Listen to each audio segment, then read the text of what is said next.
La familia es fundamental en la recuperación de un adicto. Generalmente las familias son la clave para confrontarlo con la realidad al dejar de solapar, ponerle límites y cumplirlos. Sin embargo, es más fácil decirlo que hacerlo, porque la adicción y sus síntomas afectan a todos los integrantes de la familia. ¿Cómo ayuda a la familia en la adicción? Aquí, en Vivir con Sentido.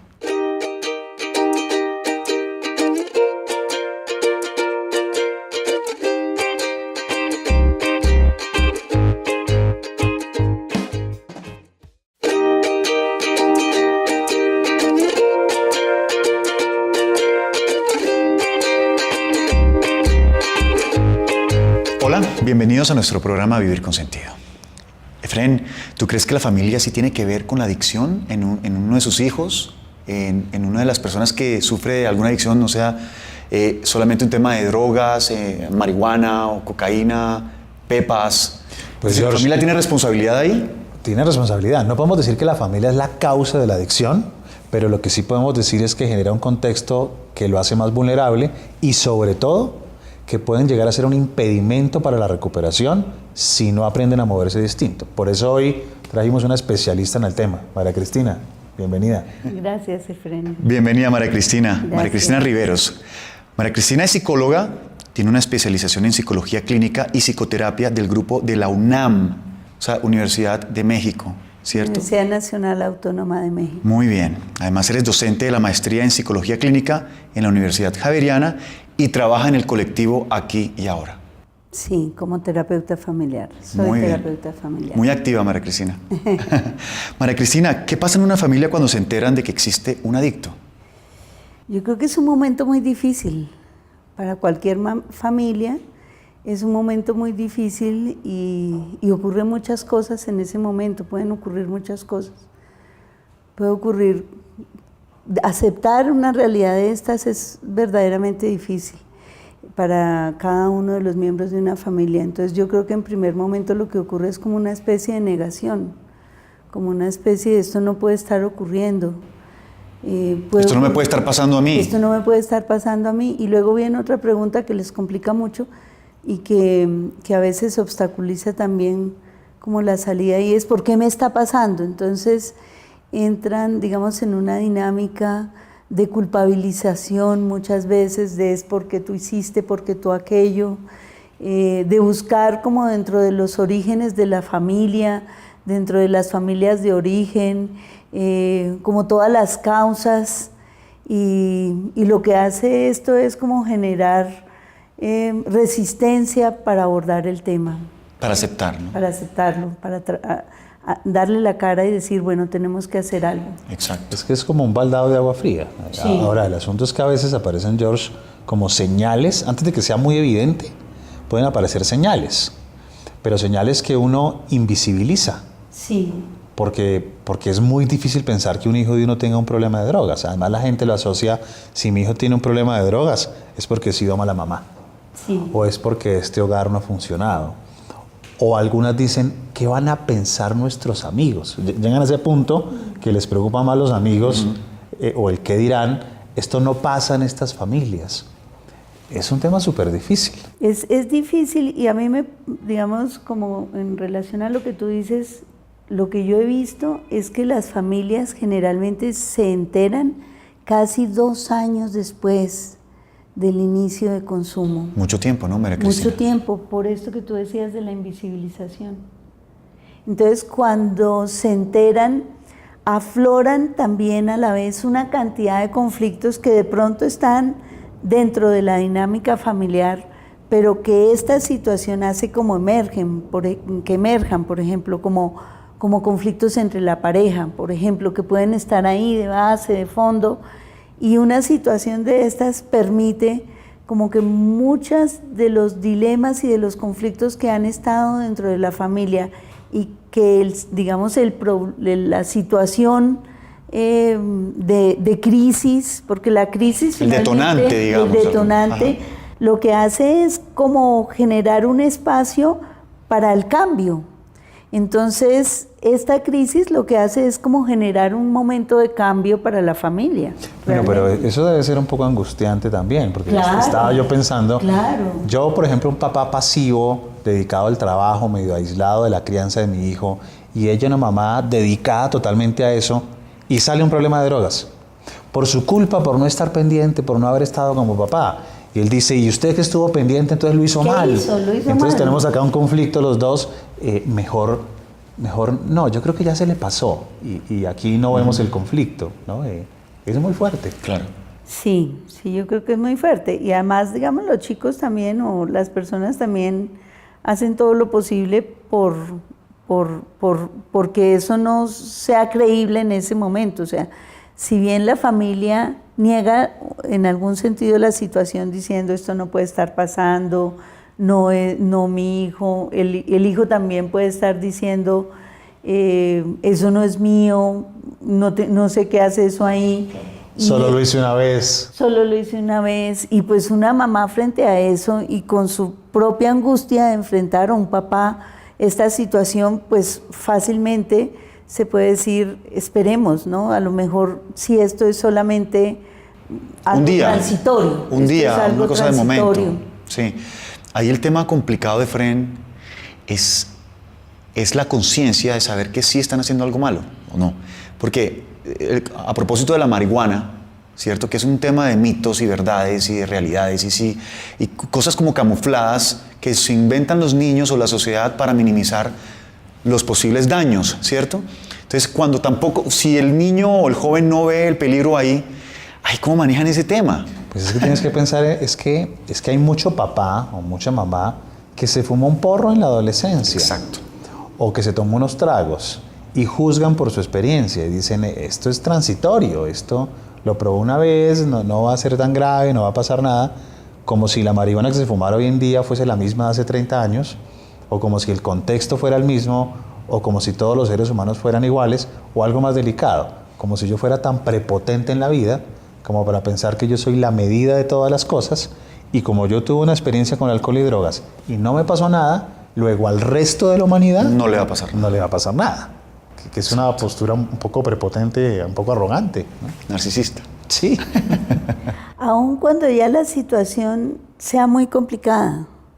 Es decir, puede ser que esto ocurra en un momento inicial, pero a veces, digamos, en los casos que llegan a colectivo, yo veo y me sorprendo de verdad que después de 5, 6 años la familia siga como pensando que eso se le va a quitar, que algo va a ocurrir y que eso va a pasar, que es la edad, que fue el cambio de colegio, que fue la entrada a la universidad, pero que Los eso amigos. se va a pasar, que son los amigos. Bueno, ya entrando en materia, sería bueno saber qué puede hacer la familia para controlar esto, pero lo vamos a hablar después del corte, ¿vale? Ya volvemos.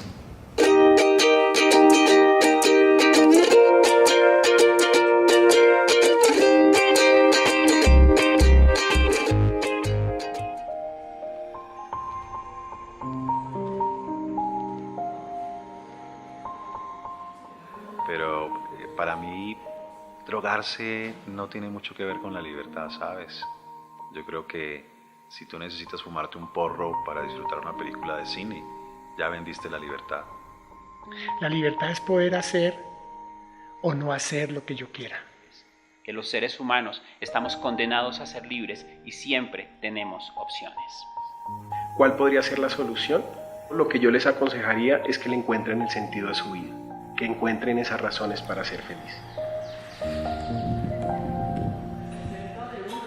Para que puedas vivir con plenitud y con libertad. En la medida en que podamos aceptarlo, recuperamos nuestro propio poder. Lo único que tienes que hacer es abrir tu corazón. Y entre todos, hacer cambios y encontrar un sentido de vida.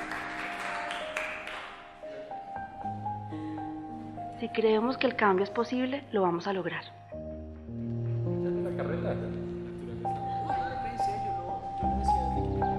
Estamos en ese sentido mejorando la sociedad.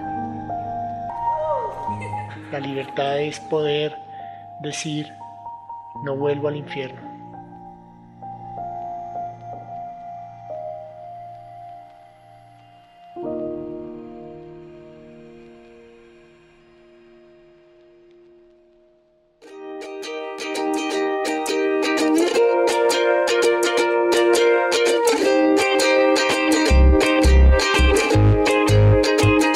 ¿Qué hacer para que la familia ayude a su hijo a que salga de la adicción, María Cristina?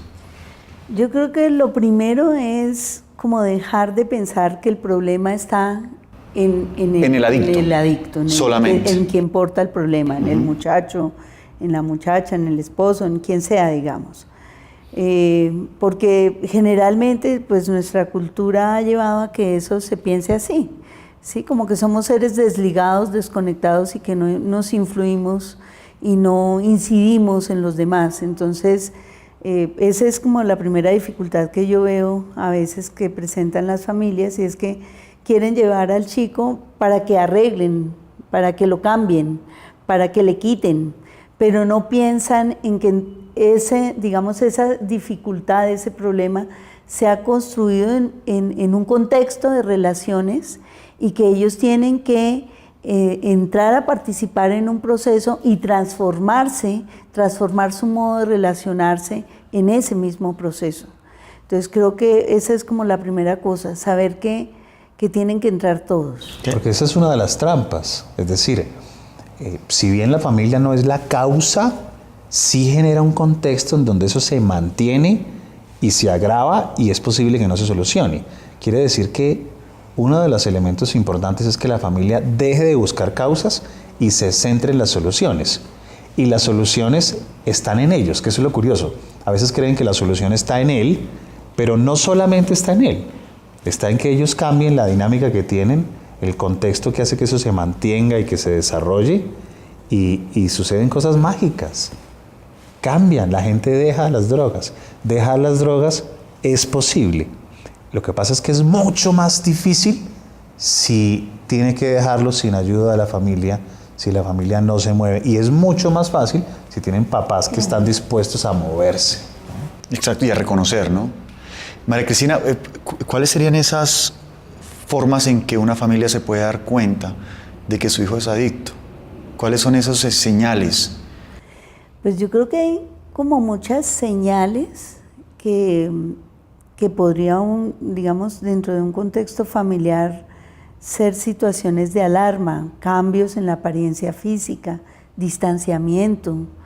Yo creo que cuando por ejemplo, un chico, por los relatos que hacen en las sesiones, empieza a tener consumo, lo que primero va a hacer es como distanciarse un poco de la familia para que no se den cuenta, no lo vean, no tenga, digamos, que no se le vaya a ver de alguna manera. Se le vaya a notar. Esos distanciamientos a veces no se registran, no son perceptibles, bajo rendimiento escolar, estados de ánimo cambiantes, pero yo creo que, digamos, eso es posible de detectar en la medida en que hay vínculo cercano.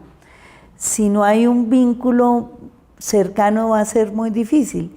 Ahora, si el vínculo es tan cercano y casi, digamos, sobreinvolucrado que te ahorca, pues tampoco va a ser fácil ver como estas situaciones porque estás muy cerca. Estás demasiado cerca. Yo estaba pensando que tal vez se requiera como cierta condición previa a este tema del vínculo, y es que se me ocurrió lo siguiente: si tú das por hecho que eres una especie de familia privilegiada en el universo, a la que nunca jamás en la vida le podría pasar nada, pues tú estás ciego a cualquier tipo de señal o de indicación.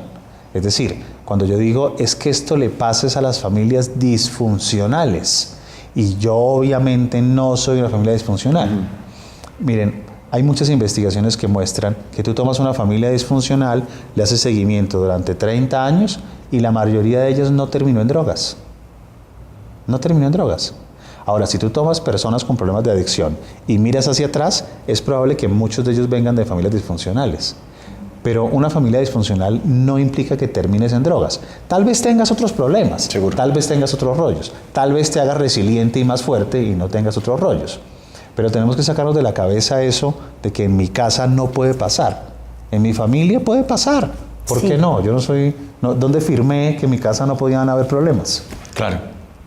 Ahí el tema, María Cristina, es, ok, reconocemos el problema, lo aceptamos, ya eso está pasando esto en la casa, en la familia. Concretamente, para ayudar a tu hijo adicto, o al joven, al niño, ¿qué otras cosas se puede hacer para ayudarlo? Es decir, tú hablabas ahorita de la dinámica familiar, de ser conscientes, es un tema de la afectividad, pero ¿qué otras cosas se pueden hacer? ¿Hay que siempre incurrir a un especialista, como por ejemplo? Yo creo que sí es útil tener una valoración con alguien que sepa de consumo de sustancias. En todos los casos, es decir, si es una marihuana y se la fuma, es una suposición, ¿no? Una vez cada mes. ¿Se necesita un especialista, Fred? Lo que pasa es que él te dice que se la fuma cada mes, pero si yo fumara marihuana, yo no le diría a mi mamá que me la fumo todos los días. Yo le diría, no, eso es algo muy esporádico, ma, ¿cómo se le ocurre? Ahora, de pronto sí se la fuma cada mes, o de pronto cada 3 veces, pero es que no sabemos. Y además el tema no es la marihuana, el tema es qué tan vulnerable es esta persona, ¿no? Y para eso se requiere una buena evaluación. Y no cualquier psicólogo, no cualquier psiquiatra sabe de esto. ¿Por qué, Fren? Porque si tú miras los currículums de formación en psicología o en psiquiatría, la cantidad de horas que ven de adicciones es como para que tú no sepas abordar un tema de estos. Tú necesitas llevar años de experiencia o haberte especializado en eso, porque si no, un tema tan complejo no es tan fácil de manejar. Y habilidades, ¿no? Aunque tengas buenas intenciones. Bueno, María Cristina, el tema no es solamente de aceptación, de darse cuenta que es una dinámica familiar, sino también de otras cosas que tienen que ver con que el hijo que está adicto no se sienta rechazado o no se sienta como echado para un lado, ¿cierto? Es muy bueno saber cómo se puede ayudar, cómo la familia se puede meter más directamente y más asertivamente, pero lo vamos a hacer después del corte, ¿vale? Ya volvemos.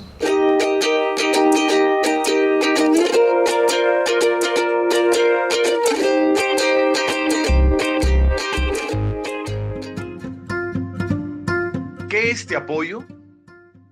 Te Apoyo es una iniciativa que integra digitalmente 2 décadas de trabajo con menores de edad y padres de familia. Pero, ¿qué hace Te Apoyo? Nuestros hijos nos piden un permiso como: mamá, me están invitando a la finca de Juan, todos vamos a ir, ¿me das permiso? Yo soy la única que nunca la dejan salir. Y muchas veces no sabes cómo responder. Ahí apretamos el estómago, fruncimos el ceño y mentalmente se nos cruzan un montón de pensamientos. Y algunas veces damos por sentado acciones que creemos son obvias y pasamos por alto algunos puntos de la comunicación que pueden ser no tan obvios.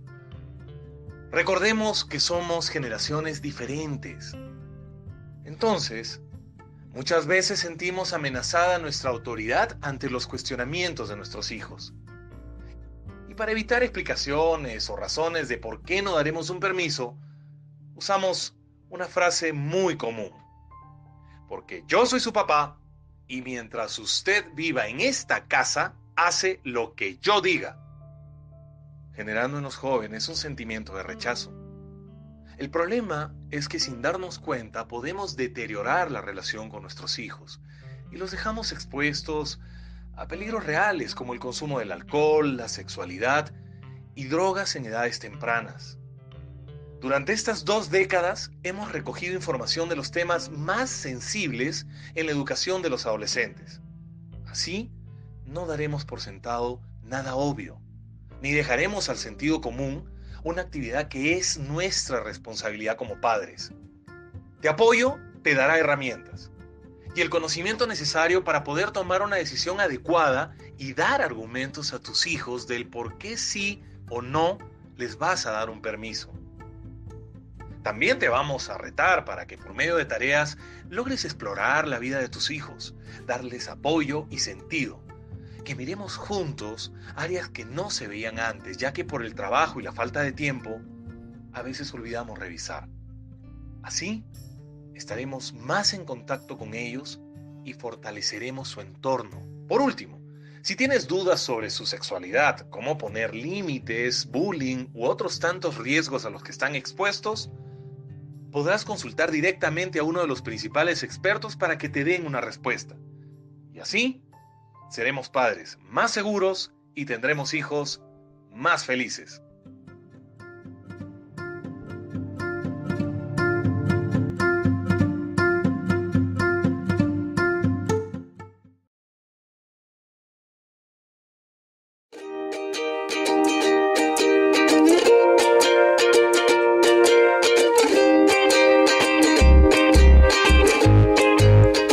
María Cristina, entonces, ¿qué más puede hacer una familia?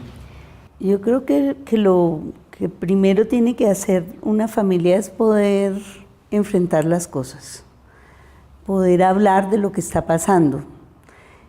A veces en aras de evitar el conflicto, digamos como de no generar mayor problema, las cosas se dejan pasar. Y creo que cualquier señal o cualquier indicio de consumo en un miembro de la familia es una señal de alerta. Entonces, abrir el diálogo en la familia y buscar soluciones. Tú decías algo clave y es, digamos, no rechazar y no tomar posturas como extremas. Me parece que eso a veces ayuda poco, en el sentido de que la respuesta puede a veces ser tan fuerte, ¿sí?, frente a lo que está pasando, que eso mismo fuerte rebota y hace que después se queden quietos. Entonces es preferible, pues, como poder abrir el diálogo, entender, como decía Efren, que en cualquier familia puede ocurrir esto, que no estamos exentos de que esto ocurra en ningún núcleo familiar y que la solución está en la medida en que podamos hablar, buscar de verdad la ayuda de un especialista que oriente y guíe la acción, que pueda diferenciar, digamos, en el momento del proceso en que está la persona en consumo, ¿sí? Y de acuerdo a eso poder tomar como acciones pertinentes, ¿verdad? Eso es importante, Efren, y te quería preguntar eso. El tema del colectivo, por ejemplo. El tema del colectivo aquí y ahora no solamente trabaja el tema de las drogas, sino lo que está detrás, la razón por la cual la persona o el niño o el joven se metió a consumirlas. ¿Cierto? No es un tema solamente de tratar el tema de la adicción, ni el tema, sino que el tema importante también es el vínculo familiar, las relaciones, el sistema y lo que le pasa internamente al joven, ¿no? Es uno de los ejes centrales. Mira, la personalidad es algo que se construye en medio de los vínculos afectivos. Así es. Es decir, la personalidad tiene directa relación con la familia en la que yo crezco, ¿no? Y en ese sentido es uno de los ejes transversales importantes del programa. Yo escuchaba a María Cristina y María Cristina es una mujer que lleva años trabajando con familias que tienen un miembro con problemas de adicción. Y me surgió una inquietud, María Cristina, y es, muchas familias llegan y no quieren una solución, no quieren un tratamiento o les cuesta acceder, pero otras sí. En tu experiencia, ¿cuál es la diferencia? Es decir, ¿qué hace que unas familias sí terminen llevando a su hijo a un buen tratamiento, mientras otras no? Yo creo que está justamente en esta capacidad de aceptar como la vulnerabilidad y la posibilidad de que a digamos, en nuestra familia ocurran cosas y en lugar de evitar, puedan, como decir, estamos aquí todos para salir adelante. Que yo creo que eso es algo fundamental. O sea, las familias, ahí es donde se expresa como ese sentimiento de unión familiar, ¿sí? Entonces, creo que las familias que han podido decir, hagamos, son familias que entienden que los papás pueden ver que su postura está, digamos, en ayudar a crecer y en crecer con el hijo también a través de la dificultad. O sea, la dificultad es un recurso para la familia. No es algo que los debilite o los complique, sino una dificultad, y lo que yo veo con las familias en colectivo es que cuando todas trabajan, ellas al final de los procesos dicen, crecimos todos. Claro, es una oportunidad, ¿no? Sería una buena palabra. Efren, ese tema no es solamente un tema de la adicción, el problema de la adicción, el problema de la familia, sino también, una vez salido del problema, ¿cómo podemos llevar a cabo ese sistema para que continúe en el tiempo, para que dure, para que sea un tema preventivo, ¿cierto? Porque el tema es la no recaída, al fin y al cabo. ¿Cómo maneja, por ejemplo, el colectivo este tema? Mira, yo creo que relacionando eso en el área específica de la familia, para la familia es muy importante tener la flexibilidad que implica no quedarse detenida en el tiempo. Es decir, pasamos por esta época, resolvimos un tema de adicción en familia y ahora vamos a acompañarlo en su adaptación en este nuevo estadio vital. Pero si yo me quedo en el pasado y pasan 10 años y yo todavía, se demora 20 minutos y yo todavía creo que es que está consumiendo, el nivel de estrés familiar que voy a generar es tan alto que de pronto se convierte en un factor de riesgo para la recaída. Claro. Si yo como familia detecto que esto me cuesta mucho trabajo manejarlo, que mi hijo ya cambió y a pesar de eso yo lo miro con sospecha, lo huelo, lo requiso, estoy todo el tiempo ahí encima, pues yo tal vez como papá o como mamá necesito buscar ayuda porque soy yo el que no lo he superado, ¿no? Exacto. Y a veces la familia necesita hacer un proceso individual para que puedan superar esta situación que los golpeó mucho. Claro, y se refuerza, ¿no? También como se puede la reforzar. construcción de confianza, ¿no? Creo que eso es como fundamental, como que entiendan ese proceso de construcción de confianza conjunto y de seguir evolutivamente caminando en la vida. Yo creo que los cambios que tiene que hacer, siempre me acuerdo de ti por eso, porque una vez Efren decía que los cambios que tenían que hacer la familia tendrían que ser muy grandes porque la tendencia de los sistemas es volver a pautas pasadas. Entonces, cuando el cambio se hace, digamos, suficientemente grande, por más que se vuelva, no se vuelva al mismo punto. A lo mismo, exactamente. Entonces, es súper importante hacer, digamos, como aprovechar esos momentos para realmente cambiar dinámicas que se dan dentro de la familia y en las que hay estabilidad, pero hay, digamos, también la posibilidad de que en esa estabilidad la gente quede como cristalizada en el tiempo. Ok, bueno, Efren, últimas palabras para los padres que nos están viendo. Papá o mamá, si usted descubre que su hijo tiene un problema de adicción o que está consumiendo drogas, número 1, pida una buena evaluación. Número 2, tenga en cuenta que usted no es la primera ni la última familia a la que esto le pasa a muchísima gente.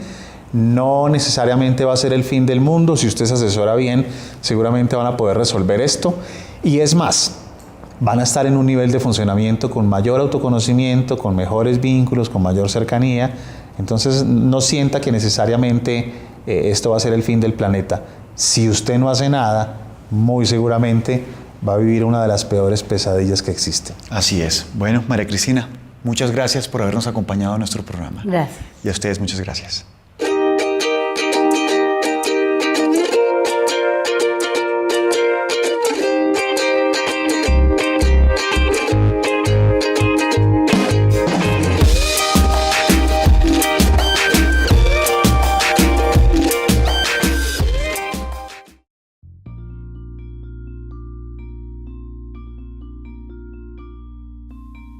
¿Quieres formarte en logoterapia? Estudia con nosotros. Te invitamos a conocer nuestros programas de formación presencial. Maestría en Psicología Clínica Logoterapéutica.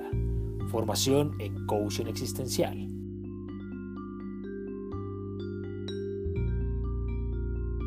O accede a los programas de formación online. Ingresa a nuestra aula virtual www.saps-col.org/aula virtual. También podrás acceder a nuestros talleres de formación para potencializar el sentido de tu vida.